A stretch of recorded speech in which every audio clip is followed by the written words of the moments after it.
Brad Meltzer. Birthday boy. Hey, how are you? Happy birthday. I love celebrating with you. Oh, well, thank you. That's very kind. How are you doing? I'm good. My son's birthday was yesterday, and so I get to have two people I love too close together, which is great. Very nice. And I'm sure he understands the more important one to you is on obviously. No, that's what it said. He was like, why does my birthday cake say happy birthday Elliot on it? Hey, so Brad, real quick, before we get to Princess Diana, right? I want to go back. The last time we saw you, you were in town. You were doing your book tour for the Viper, the novel that came out. Dude, that went #1. Congratulations. It was, this was one of those books where you put it out there, and I haven't had a thriller out in 4 years. You didn't know what was going to happen. And it was really nice to see. Obviously, it was, in the category of where we were the #1 book. And, I said my family bought a lot of copies that week, clearly. But obviously so thrilled to see people. And I have to say, this is important, is right after I left you, we had our first event in Virginia. The one we gave out like Viper tattoos. So if you ordered early and you got them, and I said the only thing we haven't had is a Viper tramp stamp so far. And needless to say, at the Virginia event, 2 Elliot in the Morning listeners broke that record, and we quickly had our first Viper tramp stamps. I think you're more excited than I was in that moment. Oh, I was. I was very excited.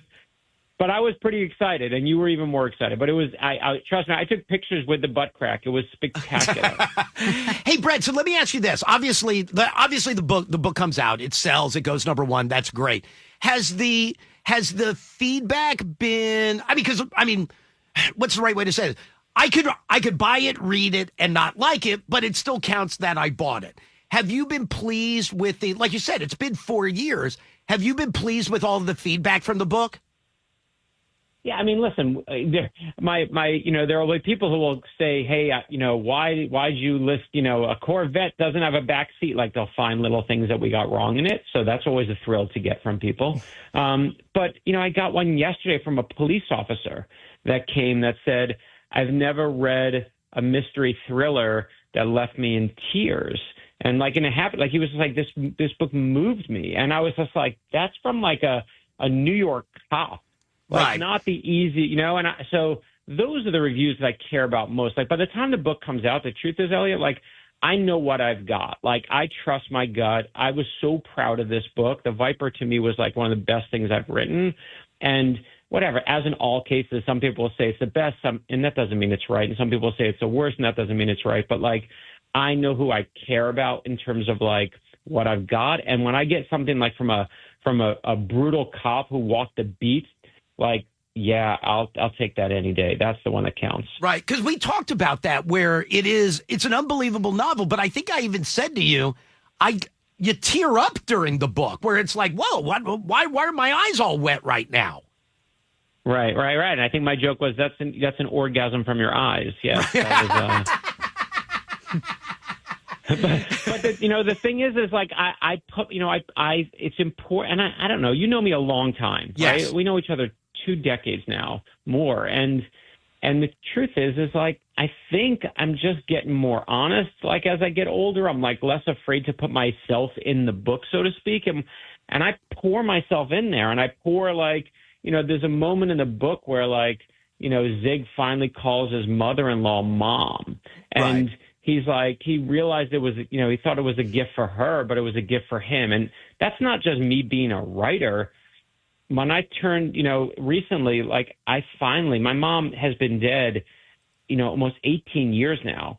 And it took me 17 years before I called my mother-in-law mom again. Even though I used to call her that, when my mom died, I just couldn't do it anymore. Oh, really? And I finally was we had a birthday dinner for me a couple of years ago. I was writing the Viper, and I was and I called her mom again. It was the first time in all those years. And that night was just bawling. And Corey's like, what? And I'm I thought I was doing, I held back all these years because I thought it was a favor to her. I didn't want to upset my mom. And I realized it was a gift for me. And my son says to me, my youngest says to me, I think he calls my mom Nana. I think your mom would be so proud of what you did tonight. She'd love it. Oh, that's very sweet. And don't that's very I sweet. lost it. I just lost my crap there, right? And so then you're seeing me put in the novel, those moments that Zig has are not just made up moments. They're moments from my life. And that's why they hit you, because they're real. All right, last two things about the Viper, and then I want to get to Princess Diana. Number one, I saw you posted a picture of Linda Carter with the Viper. I'm assuming that, I know you know her and, the books and everything. Does she text you while she's reading the book like I do? No, you are the only one who no, you are not like Linda Carter. That is, I guess, the easiest way to answer that. But I may, and I wish she did. Like, I would love for that. Like, no, your texts are the best, though, because you're reading the Viper and you're just like, oh, my gosh. I text in real time. Yeah, I text in real time. And I can see how fast you're reading. I know when you text, when you're like, I can't believe you did this. And then, like, whatever, 12 minutes later, I'll get another text like, dude, you just did this. And I'm like, and I know, oh, you're not going to believe who the killer is in this one. And then I'm just waiting for that call. And so I love your text because a novel you never get to. The only person that it happens with is my wife, because she's sitting here and I usually am reading while she's reading. I'm sitting there while she's reading because I want to see her reaction. Right. But it's you and my wife who give me that feedback in real time. I wish I could sit in everyone's house and watch them read, because it would just be, it's so much fun to watch people react to your stuff. And now you pointed out that at the signing at Barnes and Noble and Tyson's, you got the tramp stamp. Where was the signing where a woman who you went to 48 years ago, you went to a third grade dance with her, and she showed up at one of your signings? Yeah, so she was my dance partner in fourth grade, Randy Boxer, and she showed, I'll see her a lot, but she showed up at my New York signing, and we recreated. If you look on my Instagram, it's easy to find because you just look for the kid with the little bowl haircut, the 1970 whatever it is bowl haircut, and she showed up, and we recreated the pose from our dance recital in fourth grade. And then the best part was, 3 days later, I was in Vero Beach, Florida, and my buddy who I used to work at Haagen-Dazs with, who came to my very first signing ever, nobody was there. It was like my wife and him, and he walked in carrying a pint of Haagen-Dazs, and he surprised me. And as I said in the post, he did not bring me any ice cream, that bastard. But wait a minute, I was very upset by it. Isn't that Haagen-Dazs? If I remember an old story, isn't that Haagen-Dazs where there was some woman who was a real bitch to you? This woman snapped her fingers at me, and she said, "You're going to serve me. You need to serve me." I said, "Ma'am, I'll be right with you." She says, "No, you need to serve me now." And I said, "Ma'am, you're being rude. I'm not serving you. Take your business elsewhere." And I'll never forget, she screamed in my face, "You're going to be working at this miserable ice cream store for the rest of your miserable life." And I calmly looked at her and said, "Ma'am, if I am working here for the rest of my miserable life, you're still never getting any ice cream." And I told that story in the commencement address I gave at the University of Michigan a couple years back. And what's crazy is how many people, we put it in our book, Make Magic on it, but how many people that worked in coffee places, restaurants, name and anywhere in the mall, reached out to me after and was like, "I know the version of that woman. Sure. Thank you for." And I don't look back at that woman. I was never mad at her. I used to laugh it off and be like, that didn't bother me, but it totally bothered me. But today, if I could meet her, I'd thank her, because that woman drove me. She pissed me off so much. It just she drove me. Any success I have is from that woman. So I would thank her today. So to me, you got to use your fear, use that anger, and harness it. And don't what you got to do with your enemies is prove them wrong. All right, so let's switch gears. I Am Princess Diana. It's out and available today, part of the Ordinary People Change the World series. Are you a royal watcher? Are you a royals guy? No, I'm not. The people who love Princess Diana the person who loved more than anyone was my mother. Right. My mother, and my mom was never read any newspaper. She thought all real news came from the Star and the Inquirer. That was it. That was all she'd read. but she didn't care about the president. She didn't care about the Supreme Court. She couldn't tell you what it did. My mom, never went to college, nothing. And boy, did she love Princess Diana, not just because she kind of like said, screw you to Prince Charles, which was part of it, but she just felt like Princess Diana was unapologetically herself. And that's why I dedicated I Am Princess Diana to my daughter and to my mother. Like, may she rest in peace. My mother was always unapologetically herself. And I'll tell you this: I'm not a royals person. Diane is. Mm-hmm. I'm not a royals person. So, like, Princess Diana obviously was very public. I couldn't have told you anything about her past other than she came from a rich family, and that gets pointed out in the book. Like, Prince Charles at that point isn't going to marry, some rando who lived in town. So you knew she had to come from a good family. But I had no idea that she came from a family that, like, they never hugged her. They never told her they loved her. Like, I know that they got meals together. Yeah, she never had dinner with them. Like, her parents, and I knew nothing about them. But her growing up, I mean, yes, did she come from privilege? Of course. But growing up, she didn't have any love or support or anything like that. I mean, that's what, again, every time I do these books, people are like, oh, do this person. And I kind of get into their life. And I'm like, are they really that great? And Princess Diana is that great. I mean, for Christmas, she would get a catalog from the fancy toy store and they'd be like, circle what you want. And then they'd show up. And like, you're like, okay, well, she got, you're like, oh, she got what she wanted, but she didn't get any love. Like, I wouldn't trade anything in the world. But what she had is this grandmother. And the grandmother wasn't just sweet and kind to her, but she used to go visit people in her town who needed things they couldn't afford, who were sick. And she was like, what can I do for you? And to me, she would just hold their hands, just sit there and hold their hand. And when you're a kid, like my grandfather is the one who taught me what kindness was. Right. It certainly wasn't my dad. My dad was a maniac, right? Like, my dad was fighting with everyone. But my grandfather was the one who was like, what, would give away things to people who had nothing. And we didn't have that much, but he could find people who had less and would give away stuff. And I remember being like, that changed my life. So when I saw that story about Princess Diana, I'm like, oh, I get this woman now. I connect. And watching, this woman who comes from nothing, who turns into someone who just gives so much love to so many strangers, was I was like, she is worth an I Am book. Like, she's amazed me. Hey, and so in one of the things you talk about, like, you talk about how her grandmother steps in after her parents get divorced, and her grandmother was, she just wants to help people. Like you said, even if it's just to hold their hand or to sit with them and just treat them like they're somebody as opposed to a cast off.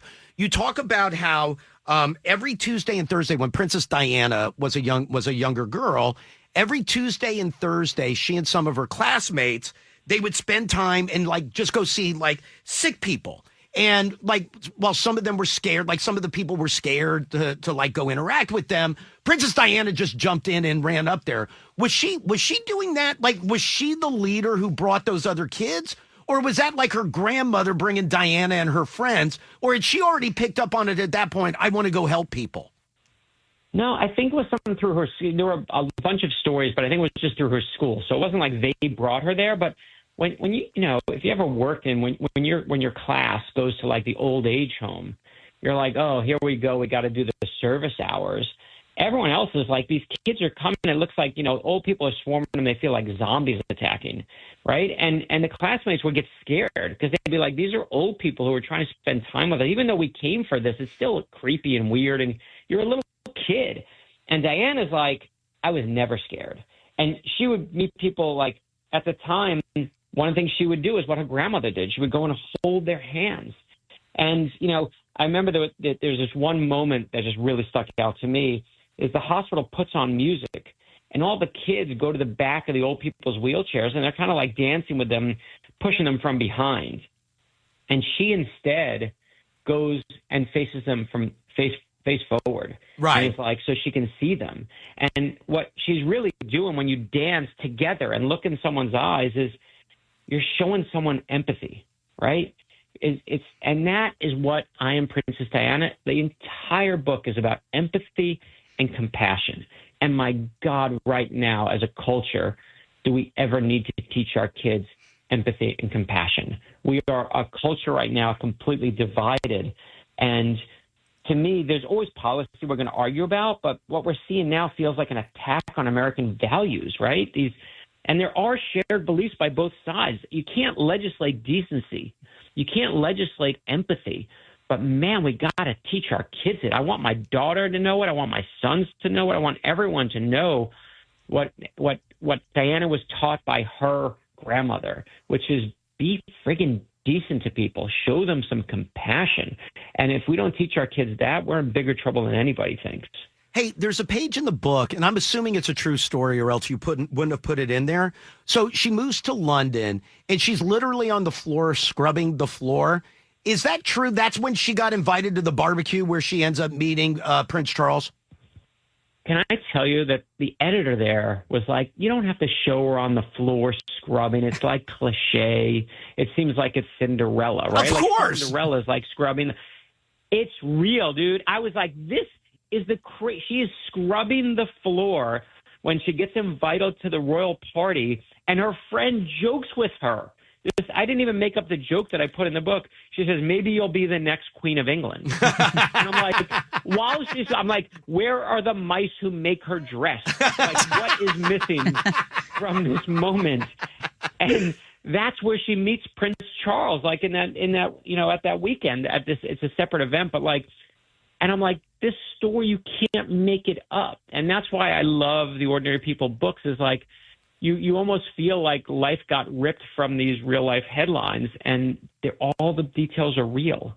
Hey, can I tell you something that I was really proud of? And I don't know if you fought with anybody over this, like, because I mean, ultimately, yes, they're family books, but these books are for kids, right? These books are to hopefully teach kids lessons, and like you said, to just be a decent human being. Just be a decent human being. I was surprised, and you talk about how. So she gets married, and and charity and all that. You know what I was surprised? And you go through like the landmines where she's walking through the landmines, and she's got like the famous shield on and the bomb suit and all that other stuff. Fine. I was surprised that I shouldn't say surprised. I was happy that you addressed everything that she meant to understanding and trying to break down the walls that surround AIDS. Yeah, that was the big one for me. I mean, when we did, I'll never forget, it was really when we started with I Am Harriet Tubman. You're dealing with slavery, right? And I remember the editor at the time said to me, well, what are we going to do? How are we going to deal with slavery? I'm like, well, what do you mean? We're going to show it, because that's what history is, right? Because bad things happen doesn't mean we're a bad culture or a bad place. What is beautiful is that we learn from these things and we move forward. And her greatest moment is the fact that AIDS is sweeping through cultures at that time. No one knew.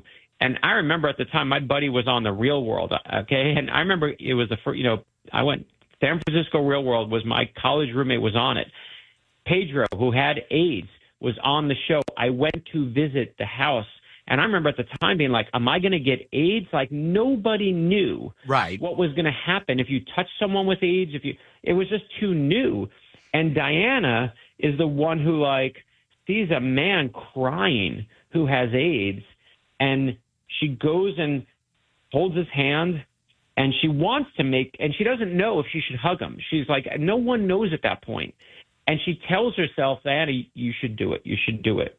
And she talks about this in her memoir. Like she reaches out and squeezes this dying AIDS patient, and he squeezes back and laughing with joy. And she realizes in that moment the power that a hug has. And it changes her life. It helps her take care of other people, but it helps her take care of herself. And then she starts telling the whole world, like, no, like we need to hug these people, love these people, not treat them like they're, diseased lepers who are going to kill us all. Right. And then she does it with lepers. Right. Like she does it with everybody. Like, and that to me is, I know I can sit here and talk in an interview and say, yes, we should all be compassionate. And yes, we should all be nice to each other. But it's completely empty if you don't do it. And what I love about Diana is she does it over and over again. And that's where she's like, at the time, and Diane knows this because she's a royal watcher, but at the time, royalty didn't do that. No way. Out and they would wave, right? You go to a charity, you wave to everybody. And she was like, hug someone, and they're like, what's she doing? They're like, oh, she's hugging it, sir. They're like, that baby? Yeah, she's hugging it. Like, like they didn't know what to make of her. And I love the fact that, like, if you want to teach your kids the power of compassion, it's not by saying, go be compassionate. You got to tell them a story and show them how someone's life is affected by it. That's how I learn compassion. It's how Diana learns compassion. And I hope with your kids, your grandkids, your nieces, your nephews, it's like, that's what I Am Princess Diana as a book is designed to do, is arm you with those stories. And I love is then she did it with her own kids. Right. Like, she drags her kids to the homeless shelter. And it's a tiny detail. It's almost easy to miss, but she doesn't bring the cameras. She could easily bring cameras to all the stuff she does with her boys and be like, look what we did. We're the best. We did this service day and we fed the turkeys. And like we do right now, we post it on Instagram and everyone knows what a great family you are and everyone else feels bad about their lives. And instead, what she does is she doesn't always bring the cameras, and she teaches them that the best good deeds are never seen by anyone. And I was like, that's it, baby. That's the message. Hey, can I ask you this? The a curiosity question, like whatever, because you go back and all of that she accomplished and being as compassionate and empathetic and helping people. I mean, hell, there's a statement in there where it says her effect on charity is more significant than any other person in the 20th century. Damn, that's not bad. That's not bad. But whatever became of her parents? Whatever became of Princess Diana's parents? It's a good question. I mean, obviously they're dead. I know that, but like, I don't. Like, let's put it this way: there is no part in the biography where she's like, and then they loved me again, and everything was great. I mean, her parents get divorced. It's a disaster because it's a time when divorces, they don't even know what to do with it. Right, very taboo, especially in that echelon of the world. Of course, and one of the things we did in the book is try to, there are kids that are going to read I Am Princess Diana who are struggling with divorce, right? And I was like, I need to make sure they understand. And she says it, like, your parents still love you, but back then no one explained that to her. Right. And so, her mom moves out. She's living in the giant castle with her dad. Again, it's like this. It's out of a Disney movie, right? It's like you're one step away from Tangled and Long Hair at that point, where you're just like locked in the thing and you've got everything, but you got nothing.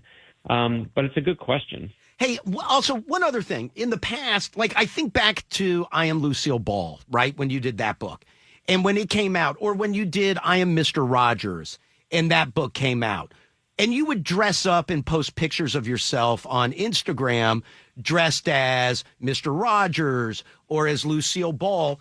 Why not dressed up as Princess Diana on Instagram?